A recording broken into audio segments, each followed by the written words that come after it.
Hello everyone, we're Group 5 and this is our project. First, let me start with the data part. Two categories of data were used in this project. Building distribution and elevation data were obtained from Copernicus and OpenStreetMap, while weather data was obtained from Data Government API. The main weather data used include extreme values and mean values of precipitation, temperature, visibility, and water vapor density. First, we calculate the free space path loss. Next, we factor in atmospheric attenuation. Finally, we add signal degradation from perception. The sum gives the maximum total signal attenuation. Using the transmitter's power budget, we derive the maximum theoretical coverage radius. Within this radius, we analyze building obstructions. We perform a radial sweep from the transmitter, identifying the line of sight blockages.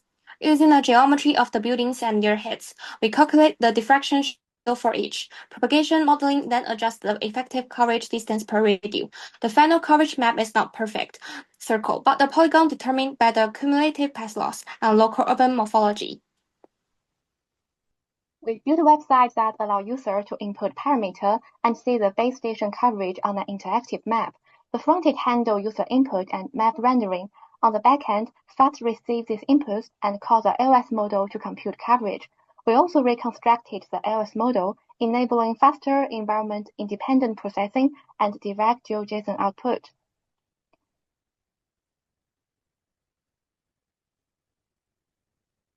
This slide summarizes the data flow. And this is the output map. We first activate the backend, and then run simulation. Here is the dashboard. We can input all the parameters. Run this to clear the simulation. And here, through this, we can see the output. We first use K-means to compress thousands of user demand cell into 200 spatial balanced candidate sites, then evaluate each by combining land development cost with expected coverage from the signal propagation module.